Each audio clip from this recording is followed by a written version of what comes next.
Escapies podcast. It's the best. It's the best. Say it with your whole entire chest. It's the absolute jam. The ultimate yak. It's the absolute ultimate podcast. It's the absolute ultimate podcast. Yeah. And the girls are spectacular. While they're doing like sidekick Iron Fist shit at each other, it's on the robot sex island. It's great. It's a great time. Sex island sounds like a bad place. It's a mixed place. It's like any sex island, TBH.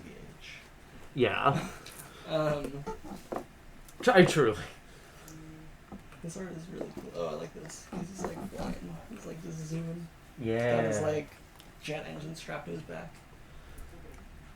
Yeah, the art trades off between Gabriel Ball and Fabio Moon. Whoa, that thing is crazy. Oh, I got a missed call from a woman. From Acacia. It's like foggy. Wouldn't you like to know? Like, I mean, I assumed by the way you said it, I just context clues mainly.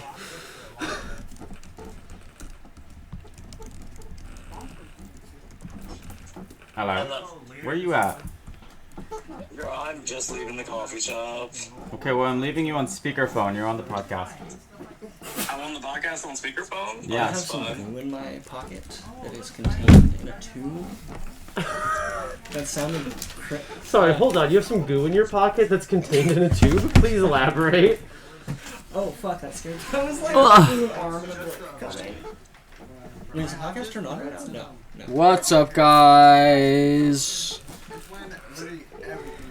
Welcome back to the Absolute Escapist Comics Podcast, Absolute Ultimate Escapist Comics Podcast. This is episode 28, I think. Oh my god. 28? Yeah, we're recording now. Pearl's about to sing us a song. Right, a song. You think I'd be prepared for this by now? Literally, you were practicing earlier. I don't remember what I was practicing. Why is this hot? If there's one thing that I hate, it's being stuck in a capitalist hellscape that is America.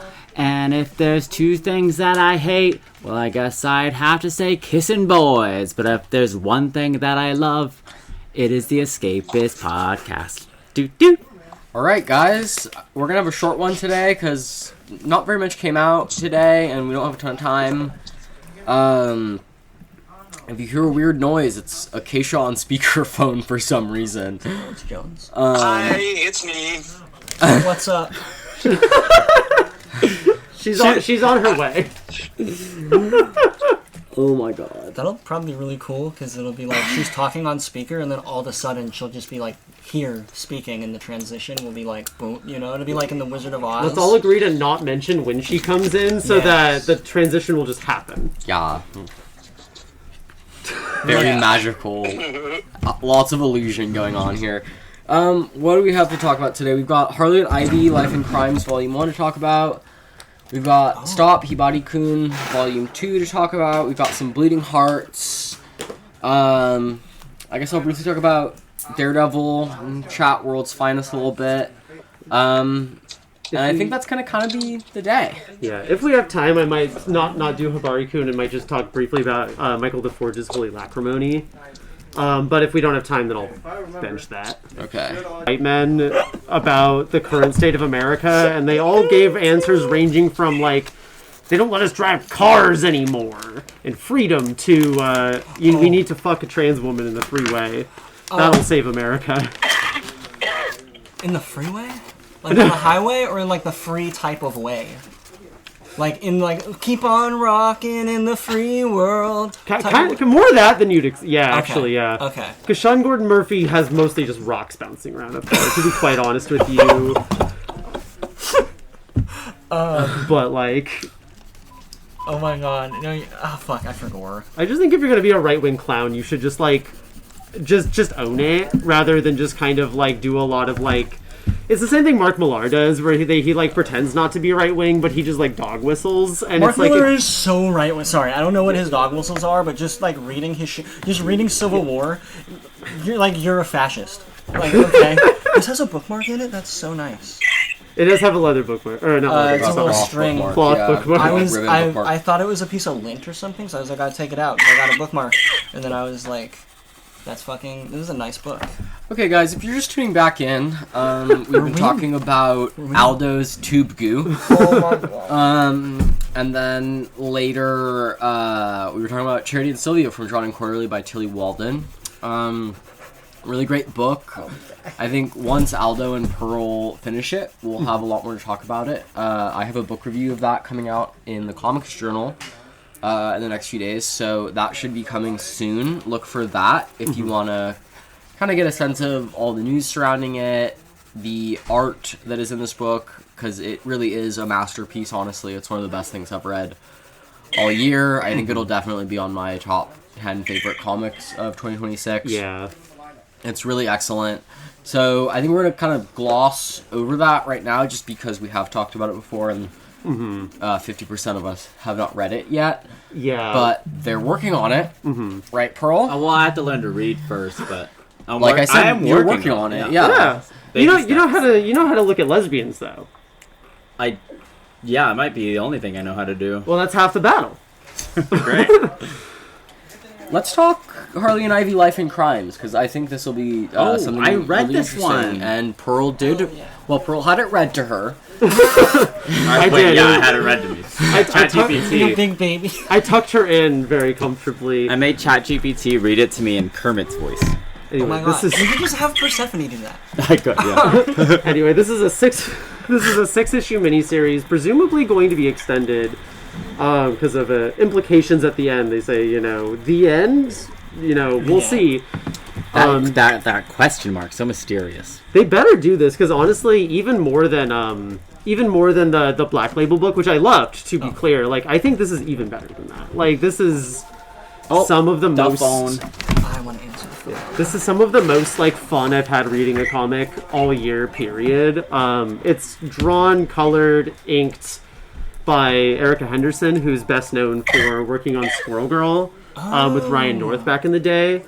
That's And then fun. lettered by Hassan Otsmane El-Hau.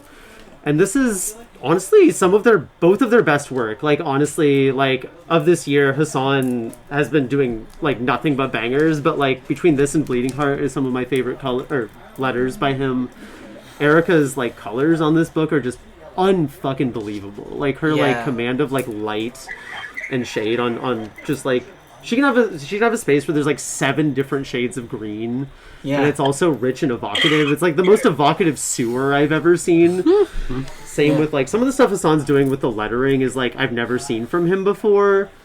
Where he just toys with putting lettering through lettering, word balloons come through the sound of a TV. Oh, this is so cool. It's really beautiful. The writing's really good too. It's really cute, but very emotionally serious and mature and thoughtful in a way that I haven't really come to expect from how I think Harley and Ivy's relationship has been written recently. Just because I think not because I think people have been doing a really terrible job of it, but I think people have gotten, if anything, a little bit lazy with it, just because they don't feel like they have to try very hard. But this just actually does feel like really well written lesbian storytelling. Yeah.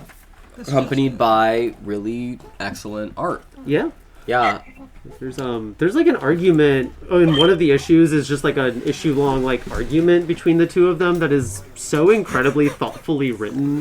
It's never too heavy, but also treats them with a tremendous amount of interiority and depth in a way that I'm not used to getting from most lesbian characters in the comic space that are in monthly spaces, much less big 2 stuff. These are our girls though. They gotta give us everything that we can get. These are the lesbians of comics. Yeah. And they clearly cut a really good sex scene. Yeah, no, and It's so heartbreaking. that's my one criticism of the book was give us Harley and Ivy sex. I guess that would. But I mean, we got plenty of that in freaking what was that other book by Babs Tarr? I wouldn't say plenty. It was. we got oh, sorry. I don't know. It was it could always be That was more. Sirens, right? Sirens, yeah. And Love Hurts. They're just, it was there. Here, like, there's like a big black panel that's just like, this was gonna be like a big, cool, crazy sex scene, but I guess we're not allowed to freaking do that. What if they? And then it cuts to the pillow talk. What if the artist, what if they're forced to do that, and then on Instagram or whatever, they're like, "Hey, check out this fan art," and it's like, that's how it. How would you know it was supposed to be? That's one in the way comic? around it. Put it on your Deviant art. Yeah, like it's 2006. But yeah, I think that's what they should do. I love these lesbians. They've just been lesbians for so long now. It's so integral to like their characters at these point, and it just That's really cool. it just fits. It makes sense, and like The facial expressions in this book are a lot of fun, and they're like all over the place. Erica Henderson is a master cartoonist. Yeah. Truly. She has some I want to images say in that, it. like, the way Harley has been transformed from the female character that is most, like, rotating around a man, like Mary Tilly, to completely breaking away from that and being the biggest dyke in comics is such a win for us all. Oh, truly. Yeah. The way that she plays with light in this comic is really amazing. Yeah. Like, it's one of those... It reminds me... It feels the same way as a lot of the kind of, like, light play feels in New Gods, where when she's using highlights and stuff, suddenly it feels like the comic itself is producing light in this way that I think is really hard to achieve, especially in an art style that is as graphic as this. And because that's the real difference between this and like the Kegel New God stuff is like this is so simple and yet so evocative in a way that I think is really incredible. Yeah, the craft of this, the craft on this is really astounding, honestly, and self-evident. Yeah. No, this book may just be on my 10 of the year just on the craft alone. Like, some of the stuff, Henderson is doing. There's, like, she does, like, monochronism, too, on a number of pages. Like, there's a page where, like, Harley and Ivy are climbing up a fire escape while red and blue police lights hit them. And I just, like, spent, like, a solid minute just looking at the shades of red and blue and that, and how well it was lit. It did feel like the entire page lit up, as you said. And yeah, Henderson is able to communicate a tremendous amount just with, like, eyes. There's multiple points in that book where, like, a lot of heavy emotional lifting is done just by how Henderson is able to draw eyes. Or just, like, turns of the mouth. Like, it reminds me a lot of the Carl Barks duck stuff. Because Carl Barks, he's got a similarly really simple style, but he uses that simplicity to communicate so much in a way that I think, like, kind of a lot of cartoonists, especially in cape stuff, have really forgotten how to do, because stuff is either sort of becoming overcomplicated on every page or has just become really sloppy and poorly done. yeah. And I think, like, proving that you can return to the basics. I mean, we were looking at Jack Kirby's Commandy Omnibus today, and Kirby's work is incredibly complex, but every character does not consist of thousands of lines. Like, everything is very, very simple, very purposeful, very clear. And I think, like, Barks is even, like, a greater example of this. And it just fits the story and tone of, like, all those duck books so well too, where it's like it's fucking Scrooge McDuck and his little guys doing duck stuff, you know, and like in order to make a duck look really expressive, you have to be, like, very simple and very deft with how you use lines and how you use expression.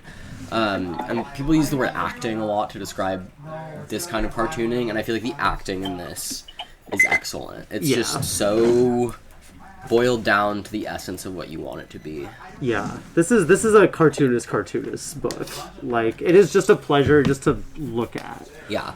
But that being said, also, people who are not cartoonists, and even people who are not the biggest superhero or comics fans, I think would get a huge kick out of this book. Yeah, it's tremendously accessible. Like, you really don't need, like, you could just jump in here. There is, I will say, one very tactical use of continuity, and I wish we had more time to talk about that, because I think it's very interesting.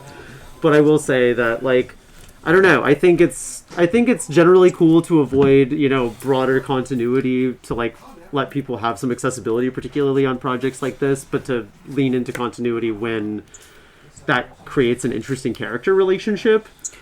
And they bring some like No Man's Land stuff into this book that, like, you can get everything you need to know without having read No Man's Land. I haven't. But it was cool to, like, see them revisit that and use that as, like, we're, like, using this to build character rather than, we're using this to show you that we've read a Wikipedia. Oh, that's exciting, because I'm reading No Man's Land right now, so... I think you'll get a kick out of it. Yeah, so I'm that's excited fun. to hear your and Walter's thoughts on that. But yeah, good-ass book.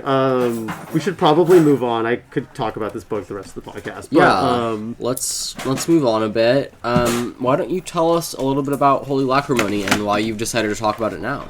Okay. This is Holy Lacrimony by Michael DeForge. We've talked about DeForge on the podcast before, so I won't introduce him too much. He put out this book in 2024 about, like, the saddest man in the entire world being abducted by space aliens who decide that they like don't understand the concept of despair or sadness, so they want to, like, study him so they can perform sadness. That's the first half of the book, and the second half of the book is him in, like, an alien invasion support group. Or, like, alien abduction support group, and, like, what that support group, like, does for the people involved. It's a much more slippery book than we usually get from DeForge. Like, it is as dry and wry and still often very funny as a lot of DeForge's books are, but it's also a lot more poetic, I guess, in ultimately what it's doing than some of his other stuff is. A lot less direct about its intentions. And I read it the first time, liked it, but I just didn't fully know what to do with it. But DeForge has talked about a movie called Communion that I just programmed for some movie showings. That's about Christopher Walken being abducted by aliens and his experiences thereafter.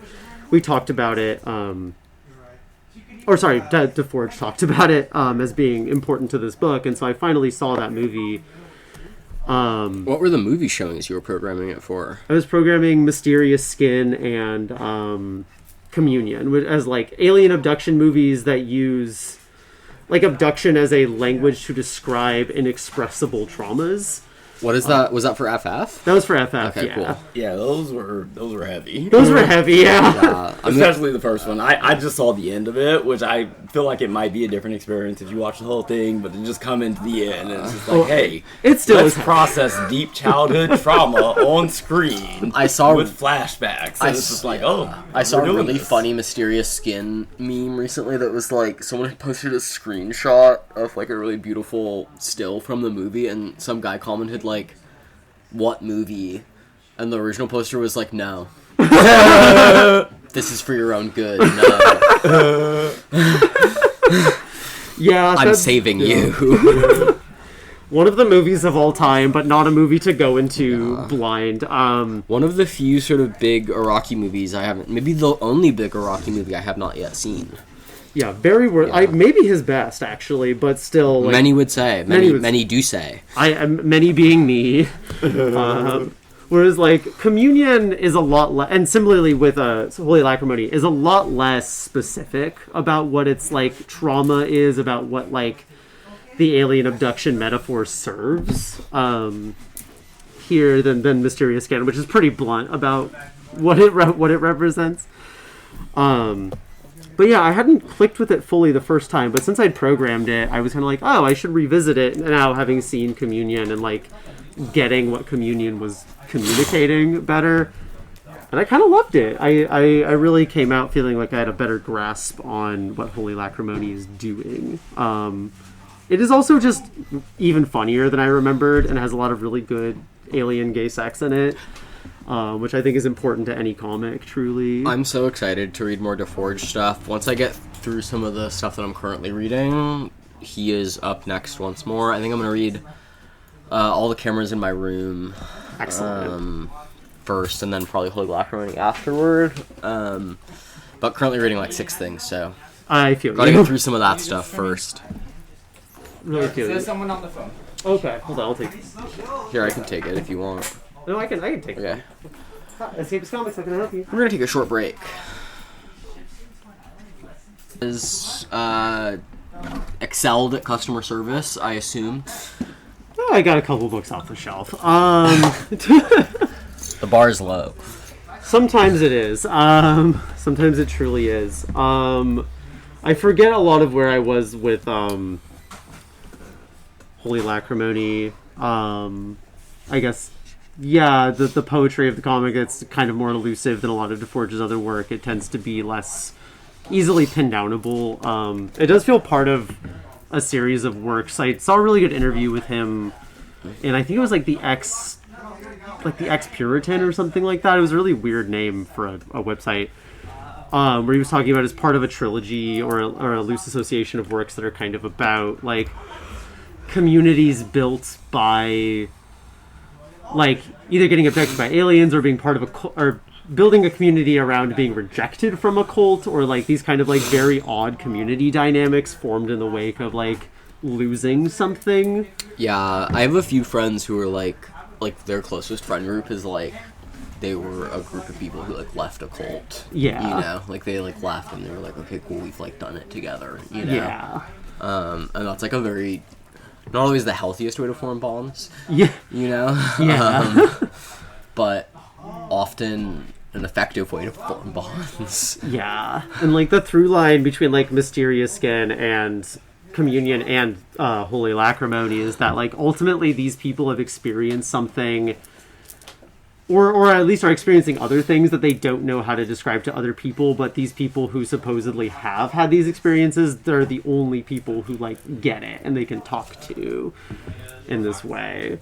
There's a scene and there's like a line in Holy Lacrimony when like Jackie, the main character, like chases this woman out of the support group and he's like talking to her and she's like, you don't really believe that like the kidnappings and abductions and whatever is like all we're really talking about, right?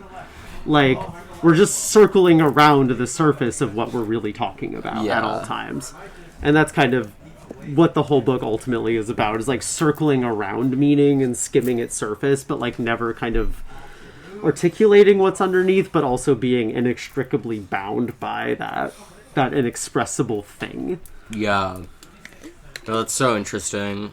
I gotta read that. He's such a master, honestly. He's one of the greatest cartoonists doing it right now. Yeah. And he just seems like such a chiller, too, you know? Yeah, he seems like a very nice guy, and then, yeah, he, like, does a lot of, you know, he does movie hostings himself. Yeah. He does a lot, like, if you've seen, like, anti-eviction stickers around the Bay, like, they're probably his. A lot of those are Michael DeForge. If you've seen a lot of anti-Zionist pro-Palestine stickers that are, like, actually illustrated rather than just, like, a flag or something, he also does a lot of those. He's just kind of a badass, honestly, and he makes insane art. Yeah. Yeah, all around cool dude. Let's do, like, a lightning round of stuff that we read that is floppies, and then I'm gonna hit the road, cool, unfortunately, guys. And then do we want to save Bleeding Hearts for like next week maybe? Yeah, because I think Acacia then can catch up. Yeah, we can have a bigger convo. Oh my god, I'm on issue number 5, and there's a very sad child, and it's breaking my heart. Aww. Yeah, there's some sad stuff with the kid. Yeah. Yeah. But Acacia and I off the air were talking about some interesting stuff that I did not notice, but Acacia noticed, and I thought was very fascinating. So, looking forward to this discussion next week. Would love to hear that. Yeah. Yeah. I'm just caught up on Daredevil now. It continues to be very good. I like the Garbett art a lot. Who's writing Daredevil now? It's Stephanie Phillips, the good Stephanie. As opposed to Stephanie Williams, the one that Walter hates. It's pretty dark. I want to find out what's wrong with Stephanie Williams. I think she's alright. You should talk to him upstairs. He'll tell you all about it. I like how dark it continues to be. Like, it's about a serial killing villain who steals the eyes out of people's skulls and, like, feeds on what they see, I think, is, like, the vibe. And he's, like, come from the future to fuck Daredevil up. So like very dark, very gritty, very mature for a comic that I do think should always be a mature comic. I've talked a lot about how Ahmed's Daredevil is goofy in a way that Daredevil just should not be, because Daredevil is not a goofy superhero. He's sort of like serious Spider-Man. And this is just continues to be, I don't know, like, part of me is like, I don't know how good it actually is, because I like have just been fed crap for so long, but I actually do think this is a pretty good Daredevil run. I trust myself. And at the end of the day, it's like an interesting story with good art, which really that's all I can ask for. Will it be one of the greats? Probably not. But will it hold up? Probably, especially compared to what came before it. Yeah. So it's worth picking up. It'll be in trade in like 1 more month, or like 2 more months, because the 6th issue's coming out soon. So if you don't want to get 6 issues to catch up, you can just wait a little bit and get a trade. So yeah, I'd recommend this for sure. Okay, cool. I'll have to give it a peek. Oh, speaking of trades, has the trade for Generation X-23 #1 come out yet? I don't think so. I think it will soon though. Because I've been ignoring that book, and then I just picked up an issue the other day offhand, and I was like, oh, it's Daddy Wolverine, my favorite version of the character. So now I want to read that and see if it's any good. Okay. Yeah, I will set one aside for you as soon as it comes in. Hopefully soon, probably the next couple months. Definitely by the end of the year. I think the book's on like number 7, so the trade should be. The trade should be coming soon then, yeah. Yeah. Yeah, that sounds fun. I love me some X-23. I love fan. X-23. I love Gabby even more. Scout, like, she's amazing. I gotta read more of those books. She's like, what if a traumatized child wasn't all grim, dark angst about it and could be a person, you know? Yeah. Yeah, that's important to me, especially in kind of like an X-Men context. Oh, next episode too, I will be talking about X-Men 97. Oh my goodness. Yeah, I would love to talk about that. I have opinions about it. Ooh, fascinating. Yeah, opinions that I worry will get me canceled. I don't think they will anymore. I think that should, if it fell off. Also, opinions that got me like a 50% off drink at karaoke on Hell yeah. Monday, because I met the first person that shares my opinion on X-Men 97, and we talked about it, and he was like, nobody else thinks this. What, the bartender guy? Yeah, he was like, have like an $8 drink, an $8 cocktail. Hell yeah. And I was like, oh, I'm so glad that I talked to you about your magic shirt. We literally see so much good X-Men merch at that karaoke.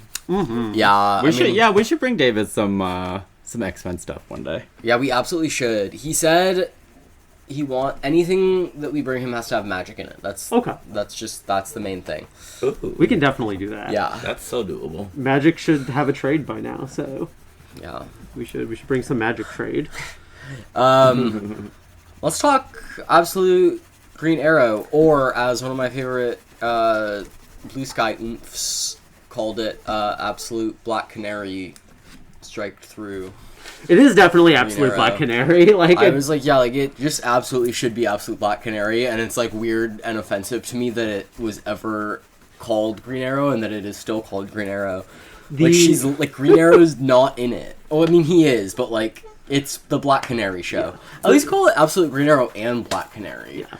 What I think it is in part is that I think about the story James Tynion told a lot. He wrote this like Joker series back in the day, and he was like, okay guys, being so for real right now, I wanted to do a James Gordon book, and they told me I couldn't do a James Gordon book, and then I just called it Joker, and they were like, okay. And I think of that every single time a book like this happens, where it's like it so clearly is just Black Canary, but they were like worried that like Absolute Black Canary wouldn't sell. Because, and I don't mean this as a dig, I actually like Green Arrow a lot, but like as if Green Arrow is like super popular himself, like. Wait, so does this explain why Phoenix versus Mechagodzilla didn't feature Phoenix at all? No, it's I just... picked that up the other day, and my girl was absent. And honestly, so was Mechagodzilla. It was like an Avengers book that the cover just lies to you about. It was dumb. See, this is the even worse kind of editorial, which has zero ideas in their head at all, which is what's going on mostly at Marvel right now. Me too. But you do it in like a cool, fun bimbo way. Anyway, yeah, God, I wish that was the case, but no. We just have to have Deadpool fighting Godzilla's Chud son or whatever they do. I don't know what happens in that book anymore. There's been like 6 versions of Godzilla sucks and fucks the Marvel Universe. Yeah, Godzilla's kind of been going through it. I bet he's kind of tore up. Yeah. Yeah. Like, those are definitely boy Godzilla comics, but that's a different conversation. We don't have time to get into the existence of girly pop Godzilla, and yeah, tell me more later. I think there's definitely like a very strong case to be made for T-girl Godzilla. Yeah. Oh, yeah. No, it's the... Mara being that case. Yeah. No, exactly. Yeah. No, most Godzilla is a woman. Most versions of Godzilla are women, and often T-girls. Very few of them are boys, and it's only... Godzilla versus Hedorah, because Godzilla is a trans man in that, because this is getting a little off topic here, but Hedorah is a trans woman, and then, like, is just, like, did nothing wrong, was just suckling smokestacks, minding her business, and then this man comes out of the sea and starts beating the fucking shit out of her for no reason, and all of the humans go, yay, Godzilla, you did it! And that's, like, how trans men treat trans women, and then cis people, like, clap like seals for them. Because it is... in fact, progressive for men to beat women when trans men do it, which is why Hedorah is a trans woman and Godzilla is a man in that one. I love this Green Arrow. A post-cancellation world. Yeah. Riveting Green Arrow takes, by the way, yeah. We dove really far into the Godzilla thing, and then I got started. Point is, most Godzillas are women, which bringing us back to Absolute Green Arrow. It's pretty fucking good. This issue's kind of a hard one to talk about because there's not like a ton more to specifically like talk about. It is very much like in a nice house by the sea kind of way. It's like it's hard to talk about it on an individual issue basis because it's just like doing more story stuff, but there's not like a really particularly interesting bit of like art or like a particular like twist that it has or anything like that to really like point out. It's more just like this continues to be very strong storytelling by Porn Sick Shit Show and Albuquerque. I forget what his first name is. But yeah, it continues to be a really great book. Check it out. They do some really fun stuff with like Grundy and Born on a Monday. We have a fun Grundy. It's very Resident Evil coded, actually. I do fuck with it. I'm a huge Grundy fan. I think you'll like Grundy here. Yeah, I really gotta catch up. I feel like that's one where I just like probably will end up reading it in trade just because goddamn there's a lot of good stuff coming out right now, honestly. Yeah. It's a good time. We're eating good. We're eating really good. Like, yeah, and it'll read really well in trade too. I'm curious how another 6 issues is gonna go for it, but because it's like it does feel like it was built for 6, and where it's gonna go after those 6 is anybody's guess. But like, I trust P-Shit Show. I think he's good as fuck. Batwoman, I'm just gonna very glaze the surface of that one. It continues to be excellent. I love Rucka bashing his little lesbian blorbos together. He does finally answer what the fuck happened with the sister and why they fell off a waterfall and what was going on there. Okay, cool. And they do a good job with it, I think. I'm excited to read that too. I'm so behind on so much stuff. This month I've just been like going and not really reading much. So same. Mm-hmm. I'm ready to sort of not be burnt out anymore and just sit in my little bed with my wifey and read some books. That's beautiful. Yeah, it's gonna happen soon. The last one I'll briefly glaze, and like you should read this too, is Chachu. Came out from Image. The actress who plays Miss Marvel has wrote like a Miss Marvel series a couple years back. She's doing like a Pakistani like noir, like LA noir take. That's sick. It's really good too. Like, she just kind of instantly mogs most of the men doing like comics noir right now. Like, no shade to Brubaker, but I kind of think she was like cooking over Brubaker a little bit, or at least more recent Brubaker. Like, she just kind of out of the gate has like just such a strong, fun voice. Yeah. It's just very good classical noir while also being like from the perspective of like a 21, 22-year-old like Pakistani girl. It's just a lot of fun. It reads a lot like The Good Asian, but kind of I'm sold. I love The Good Asian. But to make the a point that like Walter made earlier, whereas like about specifically in the context of like Far Sector, but reapplying it here of like there are books where like race is important because it's like getting into like either like trauma or blah blah blah, and that's kind of more the good Asian. It's like getting into like history and trauma and doing stuff like that, whereas like in Chachu it's a lot breezier, and so like you can have her Pakistani heritage like inform the book, but it's also like not necessarily about like the things that a lot of like books that would be like featuring Pakistani characters might be like, oh, we're going to talk about like Pakistani-India relations, or we're going to talk about like the immigration system, and it's like kind of not interested in like doing that. It's kind of more like, just thank God, because like, you know, using stories of marginalized groups as ways to talk about social issues is kind of a different type of like marginalization and like, you know, tokenization, just with more steps. But at the end of the day, you're still not normalizing the experiences of non-white male, cis, blah, blah, blah people. Yeah, no, thank you for saying people that. into like allegorical tools, basically, rather than lived experiences. And then ultimately, you just still don't see their humanity, even though they are the, you know, the featured characters and or creators of the work. It's just like, making a person into a metaphor is you know, inevitable in writing, but it's a tool to be used with subtlety. Totally. Easily misused power. Yeah, thank you for putting it so much better than I did. Because that's exactly it. And like Chachu does that really, really well. Where it's just like it is like her being Pakistani is like important and meaningful, but it's also not using that as like she doesn't become like just like an ideological tool. She does not become like a cardboard cutout. She's not a stand-in for every Pakistani. Yeah, she's just like a 21-year-old who's like trying to find her Chachu, her like uncle who's like been like gone for a long time, and like it's just a lot of fun. It's a very pretty book. It's a very fun book. The voice is just rock solid. The cartooning's rock solid. Hassan's doing some very fun lettering on it. Sweet. Good time. I think that is going to wrap us up for today. I think Pearl's going to sing us out real quick. Oh, of course I